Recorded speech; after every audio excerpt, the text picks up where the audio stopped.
인천교구 북계동 성당에 계신 이병근 대건 안드레아 신부님을 모시겠습니다. 박수로 환영해 주시기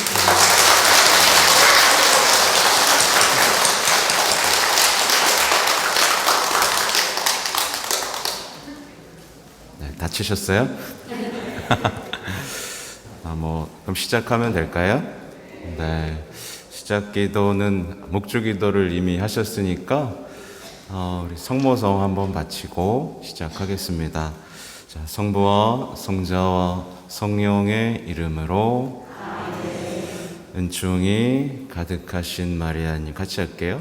기뻐하소서 주님께서 함께 계시니 여인 중에 복되시며 태중의 아들 예수님 또한 복되시나이다. 전주의 성모 마리아님 이제와 저희 죽을 때 저희 죄인을 위하여 빌어주소서. 아멘. 성부와 성자와 성령의 이름으로 아멘. 네, 반갑습니다. 예, 소개 받은 대로 이병근 대건 안드레아라고 하고요. 유튜브로 보신 분도 있어요? 네, 많지는 않죠. 저는 소개할 때 보통 이제 병근이라고 소개를 합니다. 그래서 기억하기 좋으시라고 이제 두근두근, 차근차근, 따끈따끈, 방긋방긋, 병근이라고 소개하면 우리 아이들은 다 기억해요. 그래서 볼 때마다 병근 하면서 잘 따릅니다. 아무튼 오늘 강의는요, 사실은 얼마 전에 제가 방배사동 다녀왔어요. 일주일도 안 된 것 같네요. 방배사동에서 이제 강의하고 올려드렸습니다. 그래서 승리하는 레지오 마리아라고 해서 이 시대 우리 같은 사실 성모님과 함께 하면 매일매일 승리하는 기쁨을 누릴 수 있잖아요. 영적 전투에서, 그죠? 승리하고 성장하고 열매 맺고, 그쵸? 성화되고, 얼마나 좋으신 우리 성모님이 우리의 총사령관이신데도 불구하고 그렇지 못한 상태에서 자꾸만 패배하고 나가 떨어지는 신앙에 대해서 이렇게 쫙 언급을 한번 해드렸어요. 그리고 오늘도 사실은 했던 걸로 하려고 했습니다만, 제가 이제 오고 가는 동안에 성모님께 대한 참된 신심을 다시 한번 읽으면서 꿀처럼 달게 느껴지면서 너무 이해가 잘 되는 시간들이었기 때문에 이걸 한번 다시 한번 소개를 해드려야겠다라는 생각을 하게 됐어요. 그리고 실제로 제가 강의 돌아다니면서 이 책, 성모님께 대한 참된 신심이 사실은 레지오 영성의 원천이거든요. 사실상 레지오 교본보다 더 중요한 책이 바로 이 책입니다. 이 책을 이해하지 못하고 나서 만약에 레지오 교본을 보잖아요. 그러면 그렇게 딱딱하고 재미없을 수가 없어요. 근데 이 책을 한 번이라도 완독하고 반이라도 조금이라도 이해한 뒤에 만약에 교본을 보잖아요. 그러면 교본이 정말 이런 뜻이었구나라는 것들이 좀 환하게 열릴 겁니다. 그런 의미에서 물어보면 이 책이 집에 있으신 분 손 들어볼까요? 자, 얼마 없죠? 그럼 나중에 물어볼 것도 없네. 읽어보신 분. 네, 이럴 거라고 생각을 했는데 좀 너무 없네요. 네, 너무 없어요. 사실은요, 이 책은 이상한 책이 아닙니다. 우리가 이제 기도할 때 항상 몽포르의 성 루도비코 마리아 언급하죠. 그분이 쓰신 책이에요. 이분은 1673년 1월 31일에 태어나서 1716년 4월 28일 43 나이에 돌아가셨어요. 그리고 1947년 7월 20일 성인 품에 오릅니다. 근데 이제 성인은요, 이 책에 대해서 예고를 했어요. 뭐라고 예고했냐면, 적어도 악마들은 이 작은 책이 세상의 빛을 받지 못하게 어두운 구석이나 괴짝 깊은 곳에 처박아 두게 하고, 더욱이 이 책을 읽고 행동으로 실천하는 사람들을 붙잡아 박해할 것이다 라고 예고를 했어요. 그래서 이제 말 그대로 100년, 그쵸? 거의 100년 동안 묻혀 있었습니다. 그 당시에도 이 책이 있음에도 불구하고. 그리고 우리는 어때요? 한국교회 레지오가 지금 60주년 됐죠? 더 됐나요? 60주년 정도 됐을 거예요. 근데도 불구하고 이렇게 마치 아일랜드 가면은 한국 레지오 왔다 그러면 그렇게 좋아하잖아요. 전 세계적으로 가장 레지오가 활성화된 나라인데도 불구하고 이 책이 지금 알려졌어요? 안 알려졌어요? 안 알려졌어요. 교육 받아본 적 있으세요? 없어요. 이 예고가 그대로 지금 한국 사회에서도, 한국 교회 내에서도 펼쳐지고 있는 겁니다. 근데 사실은 우리가 가장 잘 알고 있는 성 요한 바오로 2세 교황님, 이 책을 거의 달달달 외우셨고, 제가 최근에 이제 교황님이 쓴 문헌들을 찾아봤어요. 구세주의 어머니, 특히나 마리아의 해를 선포하신 적 있죠? 그때 쓰신 구세주의 어머니라는 회칙을 봤는데, 그냥 이 책을 신학적으로 거의 완벽하게 정리해놨다 라고 해도 과언이 아닌데도 불구하고, 그래도 이 책이 의심받고 세상에 알려지지 않고 있는 겁니다.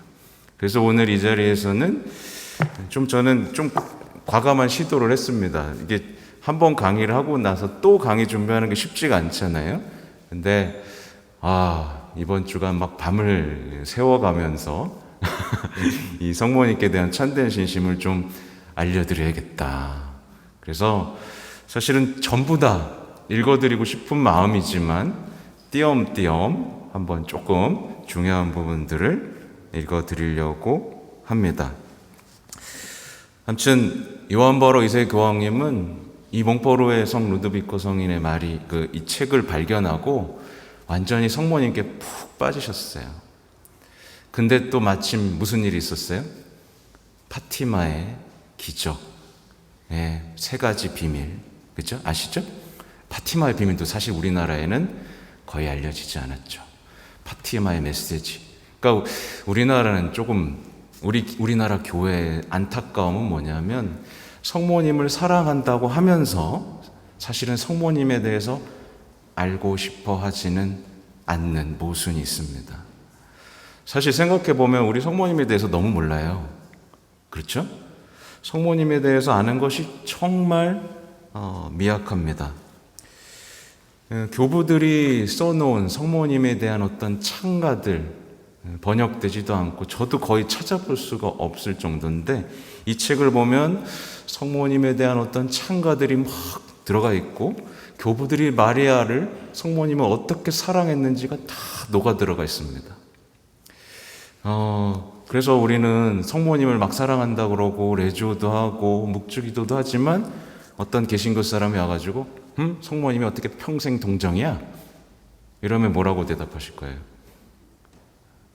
벙어리가 됩니다. 성모님이 왜 하느님의 어머니야? 성모님이 어떻게 원죄가 없어? 말이 돼? 막 이런 얘기하고, 성모님이 인간인데 어떻게 승천했어? 성경에 근거 있어? 라고 하면 여러분들 뭐라고 대답하실 거예요? 못하죠. 근데 실제로 신학생으로서 신학교에서 마리아론을 배울 때조차도 여기에 대해서 그냥 믿을 교리다 정도로밖에 못 배우는 것이 현실인데, 제가 이 성모님께 대한 참된 신심을 읽고 또 성모님에 대해서 연구하고 최근에 나온 책도 또 있어요. 보니까 성모님에 대한 이 4대 교리가 사실은 성경의 모든 근거를 두고 있다. 그리고 그 믿음은 정말 아름답다라는 것을 알게 됐습니다. 그래서 제 블로그, 유튜브 보시면 성모님께 대한 어떤 그 미사 때마다 제가 이 부분들을 계속 강조드리고 성경적으로 풀어드리고 있고 여러분에게 더 큰 확신을 가지라고 말씀을 드리고 있다는 사실도 알려드리고 있어요. 아무튼 확신을 가지십시오. 아셨죠? 여러분이 믿는 성모님에 대한 확신을 가지시고 오늘 어쩌면 조금 낯선 가르침일 수도 있습니다. 네, 아니 이렇게까지 성모님을 우리가 공경하고 받들어야 된다고? 라는 생각이 들 수도 있을 정도의 내용이 있을 수도 있어요. 근데 이게 우리 가톨릭 교회가 정통으로 가지고 있는 가르침이고 수많은 성인들이 열매 맺은 가르침이라는 확신을 가지고 들으시면 좋겠습니다. 아무튼 이제 첫 부분을 보면 제가 이렇게 일부러 이제 차례만 인쇄해서 갖고 다닙니다. 첫 부분을 보면요, 이제 예수님께서는 마리아를 통하여 다스리고자 하신다라는 말씀이 나와요. 이 말 자체가 놀랍죠. 예수님께서는 마리아를 통해 다스리고자 하신다. 이게 언뜻 보면 이렇게 확 와닿지가 않아요. 우리는 이런 표현에 익숙합니다. 예수님께서는 성령을 통하여 다스리고자 하신다. 예수님께서는 은총을 통해서 다스리고자 하신다. 예수님께서는 말씀을 통해서 다스리고자 하신다. 이러면은 맞아 이렇게 하는데 예수님께서는 마리아를 통해서 다스리고자 하신다. 이러면 약간 이런 생각을 갖게 되죠. 근데 이게 첫 제목이에요. 그러니까 이 책의 전체 내용은 예수님께서 마리아를 통해서 다스리시고 새말까지 우리를 승리로 이끄신 다음 마리아를 통해서 구원하시고자 한다는 것. 그래서 이 모든 과정 중에 성모님을 아는 사람은 성모님을 통해 은총을 가득 받고 성화되고 보호받으면서 열매 맺을 수 있다라는 그 충분한 근거들, 그리고 교부들이 써놓은 수많은 논문들에 대한 얘기들을 이렇게 담고 있는 겁니다. 그리고 사실은 레지오 교본에도 이 말에 이미 동의한 겁니다. 그렇죠? 레지오는 이미 성모님을 통해 다스리고자 하신다라는 말에 이미 동의하고 있는 거고, 선서문의 내용들, 그죠? 교본의 내용들에 이미 다 이게 원천이기 때문에 그렇습니다. 이게 레지오 영성의 원천이기 때문에 이미 다 고스란히 녹아 들어있어요. 첫 부분에서는 이 몽포르의 성 루도비코 마리아는 이제 예수님 성모님께서 숨어 있기를 원하셨다라는 얘기를 이제 풀어가기 시작합니다. 그리고 하나님께서도 성모님께서 숨어 있길 원하셨기 때문에 숨기셨다라는 표현을 하죠. 그래서 최근에 어떤 복음 보면 예수님의 어머니가 이제 예수님 만나러 오니까 어떤 사람이 호들갑 떨면서 우리 엄마 왔어요 막 그러잖아요. 그때 뭐라고 그러세요? 예수님이 내 말씀을 듣고 지키는 이들이 더 행복하다 뭐 이런, 그렇죠? 이들이 내 형제 어머니다라고 하잖아요. 사실은 숨겨주신 거란 말이에요. 어머니가 드러날 뻔했단 말이에요. 만천하에 어머니가 드러날 뻔했는데 예수님은 숨겨두신 거죠. 그래서 실제로는 성경에는 성모님이 거의 언급되지 않는 것처럼 보이고, 웬만큼 성모님을 사랑하고 따라다니지 않는 사람은 성모님을 거의 발견하기 어렵습니다. 숨겨져 있어가지고. 그러나 성모님은 정의의 태양이신 예수님이 떠오르기 전에 이미 샛별처럼, 샛별이라고 그러죠. 혹시 여기 샛별 있어요? 프레시디움? 샛별이 없군요. 샛별이 있어야 될 거. 샛별. 왜 혼자만 손 드세요? 샛별 이거 굉장히 아름다운 겁니다. 왜냐하면 보세요.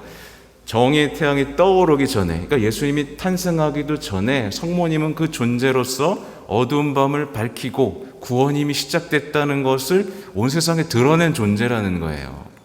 그러니까 샛별이라는 뿌리 시점은 굉장히 자부심을 가지셔야 됩니다. 우리는 성모님의 샛별 같은 뿌리 시점이야. 그래서 구원이 없는 것만 같은 어두운 밤에서도 반짝반짝 빛나는 샛별처럼 드러나야겠죠. 아무튼 구원의 빛은 성모님 때부터 이제 준비됐고 성모님의 품 안에서 시작됐습니다. 놀랍죠? 구원이 피조물인 한 성모님의 품 안에서 시작됐다는 거예요. 그래서 성인들은 성모님을 새로운 아담의 지상낙원이다 라는 표현을 합니다. 이 지상낙원에서 성령의 권능으로 예수님이 사람이 되셨죠. 하느님이 사람이 되셨죠. 그래서 강생, 그 축일, 그죠? 굉장히 놀라운 축일이고 우리가 기억해야 될. 그러니까 그때 막 박수를 쳐야 됩니다.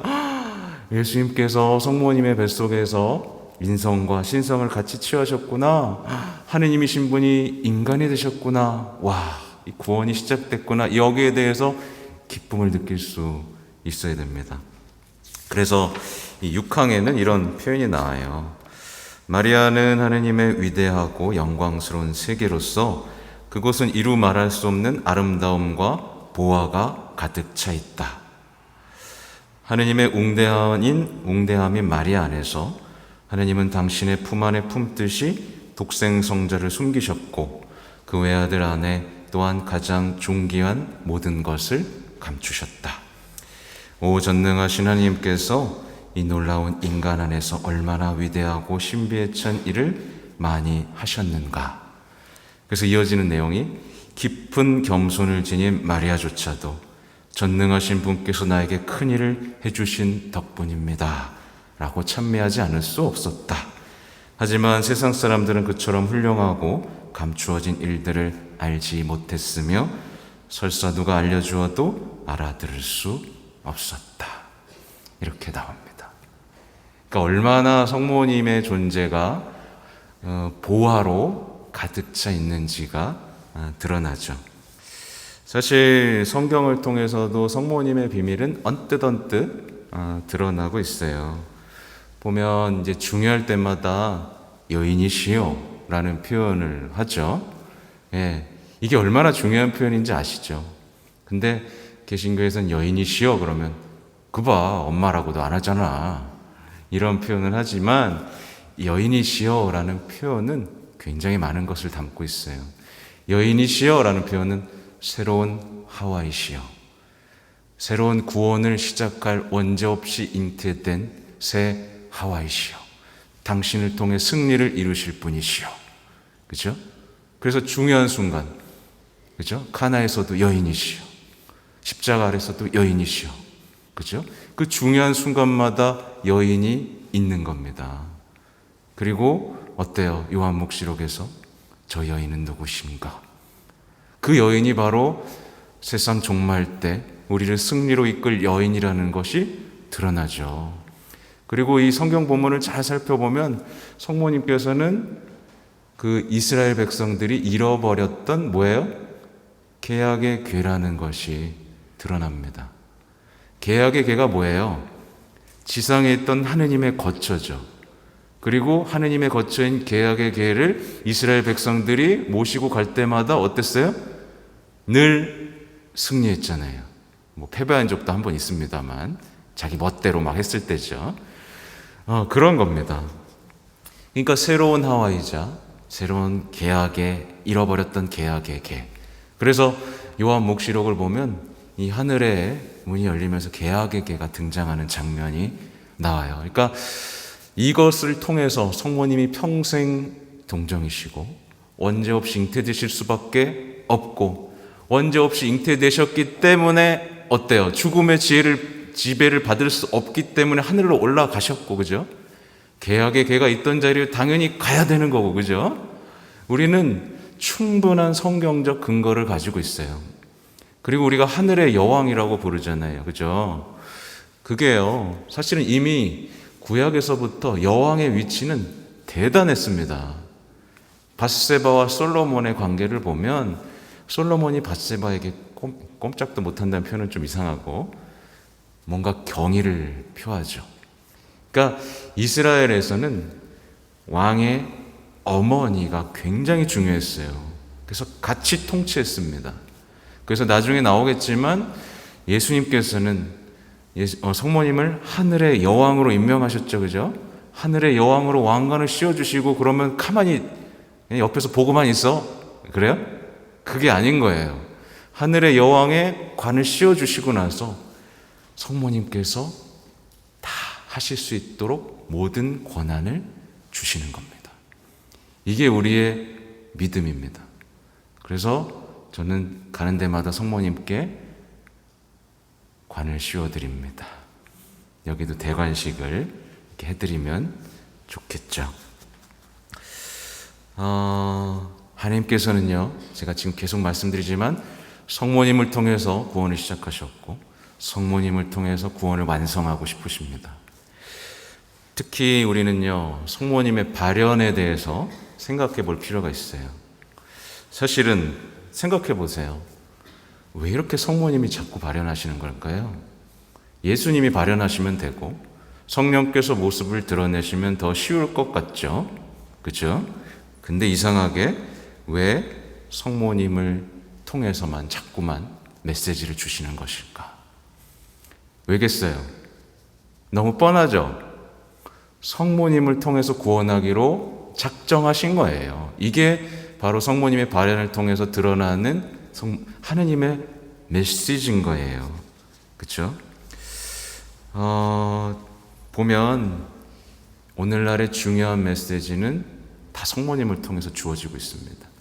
특히 파티마의 메시지는 굉장히 중요하죠. 파티마의 메시지, 혹시 여기 셀기도 하시는 분 계세요? 셀기도. 파티마 세계사도직 아무도 없어요? 혹시 체나콜로도 없어요? 여기 본당에 체나콜로도 활성화되어 있나요? 없어요? 셀기도는? 있어요? 네. 여러분 관심 가지시고 그 셀기도가 자라날 수 있도록 여러분이 도와주셔야 됩니다. 네. 여러분이 도와주시면 이 레지오는 더 아름답게 성장할 수 있어요. 그리고 체나콜로도 한 분 만드세요. 그래서 중요한 성모님의 메시지, 이 시대를 어떻게 이겨낼 것인가에 대한 그 곱비 신부님을 통해서 주어진 메시지들은 대단합니다. 특히 파티마를 잠깐 언급하진 않을 수가 없는데, 그래서 사실 우리 파티마의 성모님이 알려주신 기도 레지오 때 바치고 있잖아요. 뭐 바쳐요? 구원송. 구원송 성모님이 알려주신 거예요. 파티마에서 지옥을 보여주시면서 그 꼬마 아이들 히아친타, 프란치스코, 루치아에게 지옥을 보여주면서 지옥으로 가는 영혼들이 너무나 많으니 너희가 죄인들을 위해서 희생하고, 기도만 하지 말라 그랬어요. 희생하고 기도해다오. 구원송을 바쳐다오. 묵주기도 제발 바쳐다오. 라고 호소를 하셨습니다. 그리고 우리가 알지 못하는 파티마의 아름다운 기도들은 굉장히 많아요. 그래서 성체의 기도, 오늘날 성체가 사실 굉장히 모욕당하고 있죠. 용서의 기도, 사람들이 고해성사조차 지금 모독하고 있죠. 고해성사 안 봐요. 죄의 개념이 사라졌어요. 죄가 뭔지 이제 몰라요. 그렇죠? 그리고 뭐였더라? 아무튼 파티마의 기도, 네 가지가 대표적인 기도인데 이 기도문은 여러분들이 일상 안에서 바쳐야 됩니다. 왜? 성모님을 사랑하니까. 당연히 성모님이 원하시는 것들을 해야겠죠. 그죠? 그리고 아무튼 그래서 이 얼마 전 3월 25일에 무슨 일이 있었는지 기억나세요? 교황님이 뭐 하셨는지? 티 없이 깨끗하신 성모 성심께 러시아를 봉헌했습니다. 아세요? 이거 왜 했는지 아세요? 잘 모르죠. 이렇게 중요한 것들이 잘 알려지고 있지 않는 거예요. 요한 바로 2세 교황님이 이미 러시아를 봉헌했고 그때 공산주의가 무너졌습니다. 그러니까 인간의 힘으로 승리할 수 없는 이 시대의 전쟁 그리고 불의를 성모님을 통해서 승리하려면 우리가 봉헌돼야 된다는 거예요. 근데 이 봉헌의 의미도 레지오 사실 다 성모님께 때 봉헌된 군사들입니다. 아시죠? 네. 혹시 33일간의 봉헌기도 하신 분 계세요? 네. 한 2명밖에 없잖아요. 제대로 봉헌한다는 게 뭐고 봉헌한다는 의미가 뭔지도 전혀 이해되지가 않은 상황입니다. 그러니까 성모님이 이렇게 말씀하신 게 이렇게 많은데 벌써 제가 조금밖에 얘기 안 했는데 생소하고 낯설잖아요. 그래서 우리 레지오가 자꾸만 힘을 잃어가고 재미를 못 느끼고 성화되는 사람은 적고 그죠? 네, 그렇게 되는 거예요. 그래서 이 원천만 제대로 이해되면 여러분들 더 신나게 성모님 이렇게 하느님이 이렇게 우리에게 값진 어머니를 주셨구나 라고 하면서 힘차게 나아갈 수 있습니다. 아무튼 결론은 그렇습니다. 여러분에게 드릴 결론은 성모님의 메시지, 제가 지금 말씀드렸던 파티마의 메시지라든가 체나콜로의 다양한 것들을 이 성모 신심, 레지오 활동에 잘 결합시키면 여러분들은 성모 신심이 지금 약간 길을 잃어가잖아요. 거기서 완벽하게 길을 되찾아서 우리의 신앙이 어디로 가야 될지 알 수 있습니다. 이걸 모르니까 코로나 전에 레지오가 뭐 했어요? 항상 자꾸 행사만 했어요. 그죠? 조직만 키우고 그죠? 그냥 성당의 어떤 구역 단체들과 구별되지 않는 그죠? 어떤 그런 모습들을 보여왔잖아요. 진짜 쇄신돼야 됩니다. 또 덧붙여서 레지오 교본도 너무 오래돼가지고 오류들도 되게 많아요. 오타들도 많고 그죠? 여기 뭐 레지오의 상급 간부들이 있다면 그런 것들을 수정하면서 레지오가 갈 길을 다시 자리 잡아야만 하겠죠. 아무튼 신앙에는 이렇게 내용이 나와요. 수많은 성인들이 신성한 하느님의 도성인 이 마리아를 찬미했다. 그리고 그들은 마리아에 대해서 말을 할 때면 다른 어떤 때보다 더욱 신기한 힘을 느끼고 기뻐하지 않을 수 없었다고 고백했다. 저도 고백합니다. 저도 사실 좀 떨리거든요. 남성분들이 많으니까 왜 떨리죠? 이봐요, 무표정하고 웃지도 않잖아요. 네, 아무튼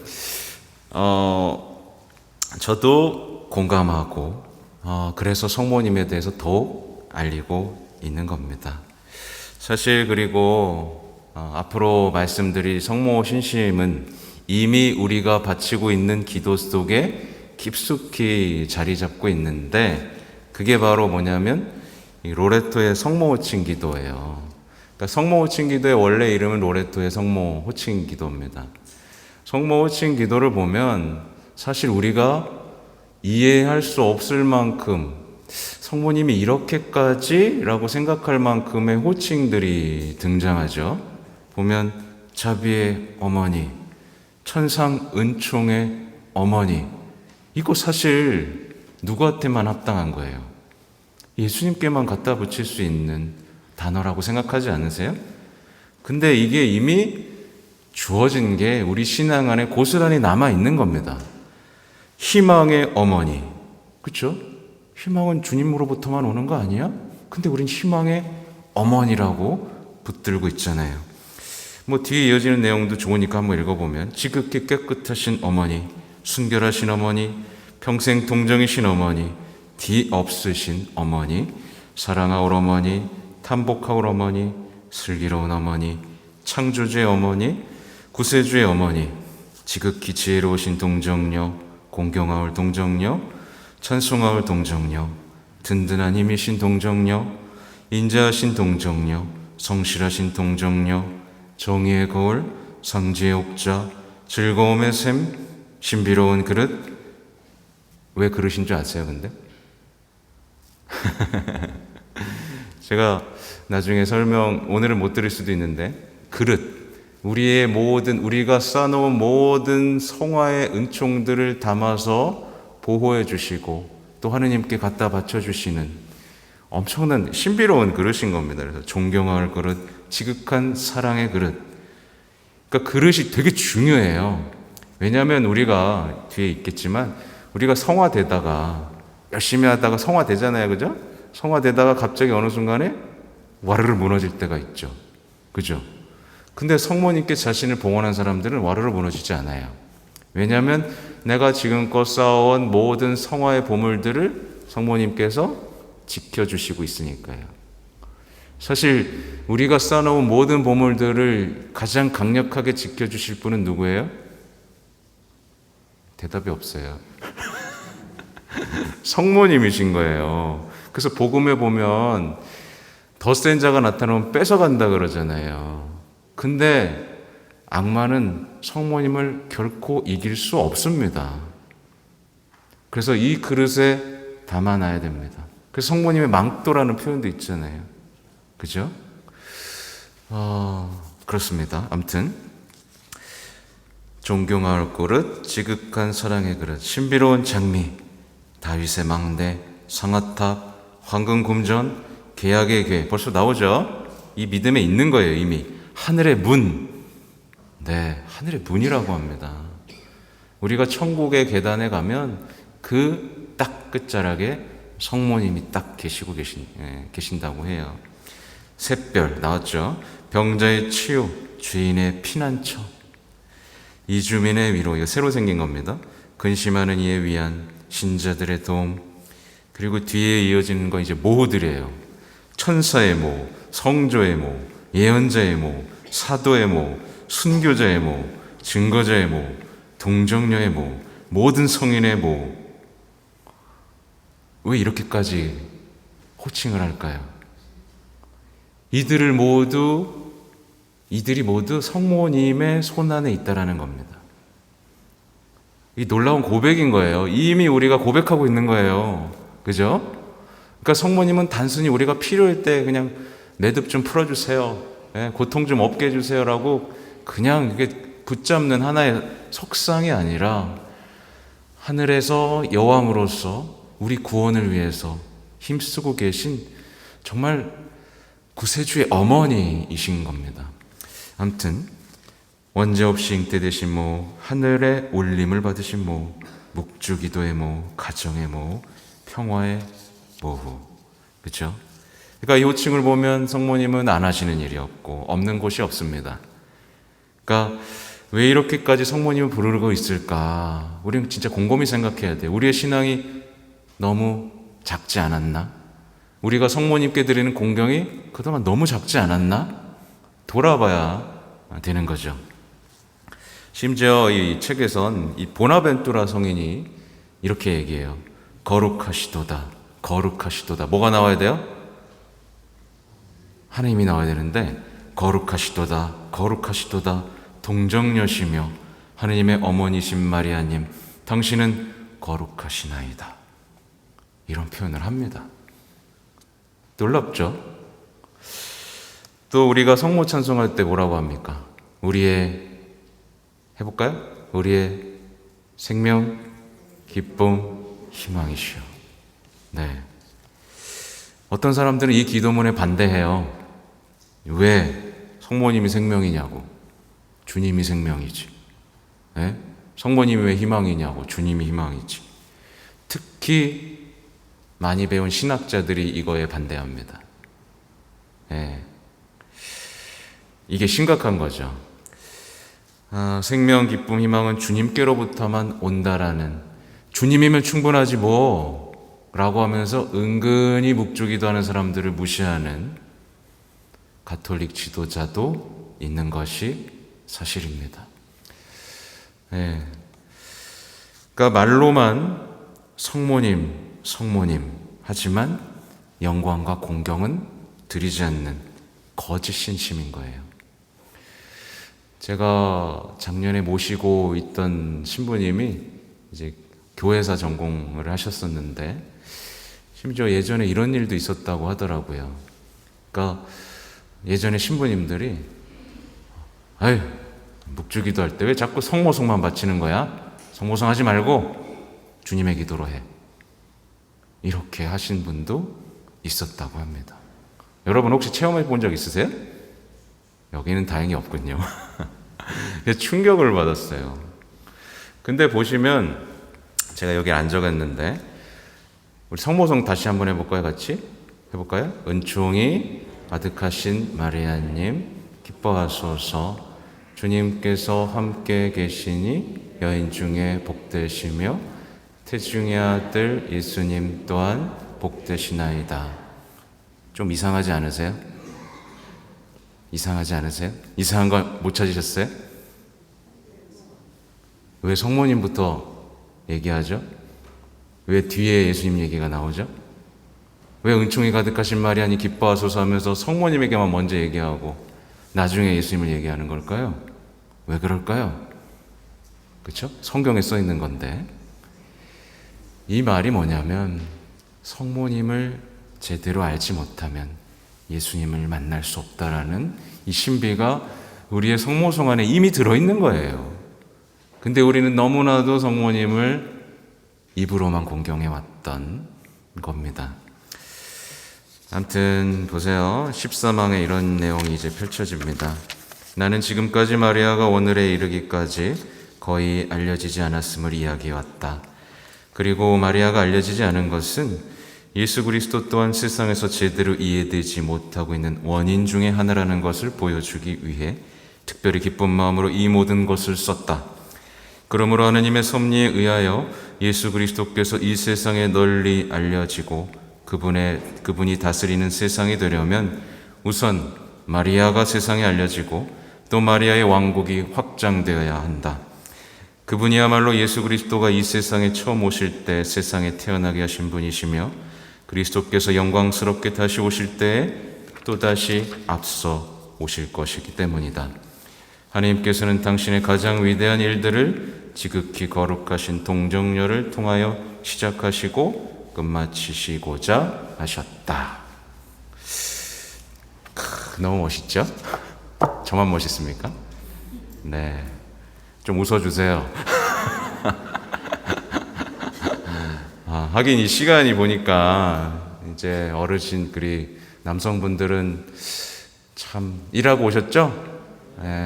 얼마나 피곤하시겠습니까? 밥은 드셨어요? 밥도 못 먹었죠?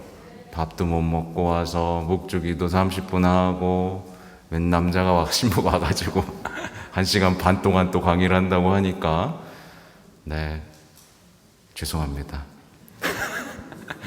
저도 여기 오느냐고 밥 못 먹었어요.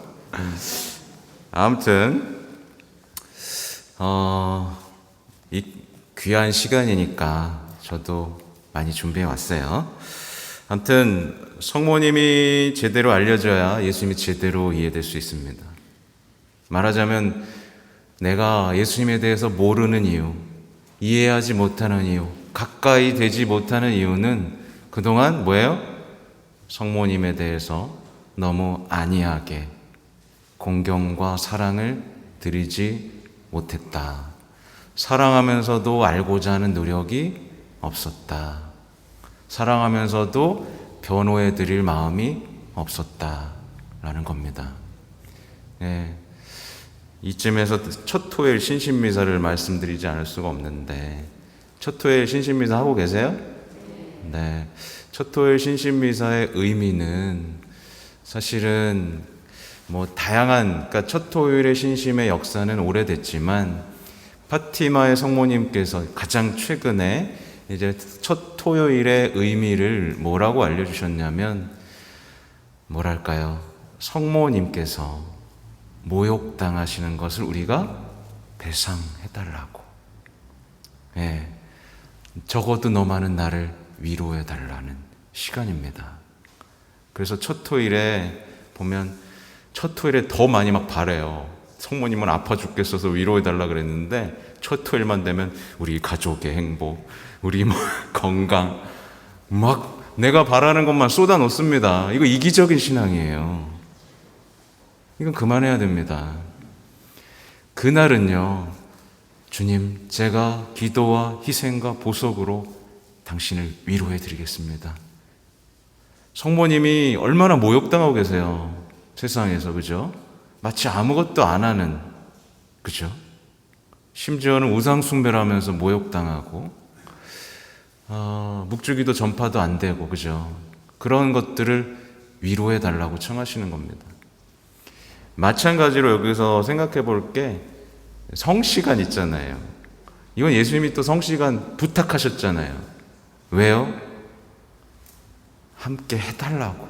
내가 너무 고통스럽고 외로우니까. 말하자면 예수님이 가장 고통스러웠던 시간이 언제인지 아시죠? 십자가요? 겟세마니예요. 겟세마니입니다. 겟세마니에서 정말 괴로우셨단 말이에요. 성시간은 그 괴로우신 예수님과 함께 외롭게 차가운 감실 안에 계신 예수님을 함께하고 위로해드리는 시간인 거예요. 근데 우리는 자꾸만 반대로 합니다. 첫째 계명이 하나님을 사랑하고 이웃을 사랑하는 거잖아요. 우리는 하나님을 사랑할 때 행복해지고 이웃을 사랑할 때 행복해지는데, 우리는 반대로 하나님이 나를 사랑하고 내 남편이 나를 사랑하고 내 배우자가 나를 사랑할 때 행복해진다라고 생각합니다. 이러면 평생 행복해지지 못합니다. 내가 사랑해드려야 돼요. 내가 먼저 사랑해야 됩니다. 그죠? 배우자 왜 사랑해야 되죠? 사랑하면 잘해주니까? 받을 게 있으니까? 그게 아니라 마땅히 사랑해야 되니까. 예수님 때문에라도 내가 사랑해야 되니까. 미워 죽겠지만 정성을 다해서 사랑하는 겁니다. 그렇죠? 네. 아무튼 성모님이 공경을 받아야 예수님께서 시작하신 일을 제대로 마치실 수 있다. 이 얘기를 드리겠습니다. 20분이니까 잠깐 쉬었다 할까요? 네, 잠깐 쉴게요.